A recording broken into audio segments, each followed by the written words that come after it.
Uddhav Thackeray supreme court तो गए थे शिवसेना यानी एकनाथ शिंदे गुट के 16 विधायकों की सदस्यता रद्द करवाने, लेकिन ऐन वक्त पर ऐसी पलटी मारी कि खुद उनकी और उनके बेटे आदित्य ठाकरे सहित उनके गुट के विधायकों की सदस्यता खतरे में पड़ गई है।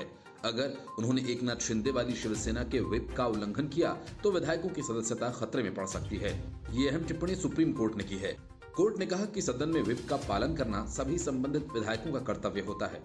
वहीं अगर सत्ताधारी गठबंधन का हिस्सा रहे राजनीतिक दल का कोई भी एमएलए अगर ये कहे कि वो गठबंधन के साथ नहीं जाएंगे या उनके व्हिप को नहीं मानेंगे तो उनकी सदस्यता भी जा सकती है। सीजेआई चंद्रचूड़ ने कहा, सरकार बनने के बाद विधायकों का कोई गुट ये नहीं कह सकता कि वो गठबंधन के साथ नहीं जाएंगे।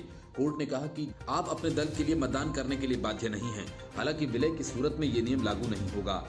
फिलहाल सुप्रीम कोर्ट में उद्धव ठाकरे बनाम एकनाथ शिंदे की लड़ाई की सुनवाई के लिए इस पीठ का गठन किया गया है। अदालत ने यह स्पष्ट किया कि कोई भी एमएलए या उनका समूह राज्यपाल से ये नहीं कह सकता कि वो गठबंधन के फैसले के साथ नहीं जाना चाहते। यदि आप ऐसा करना चाहते हैं तो आपको अपनी पार्टी में जाना होगा, अपने नेता से बात कीजिए और वही उनका निर्णय हो।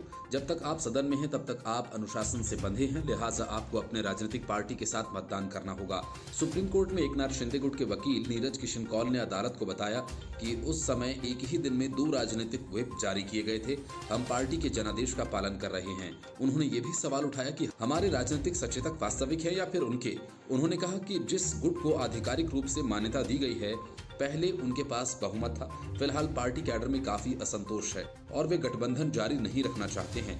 उन्होंने ये भी कहा कि विधायकों द्वारा की गई बगावत की वजह से राज्यपाल के फ्लोर टेस्ट करवाने का आदेश सही था। हालांकि अदालत ने कौल से कहा कि आप जिस स्थिति की वकालत कर रहे हैं उसे मानने से कट्टरपंथी परिणाम सामने आएंगे।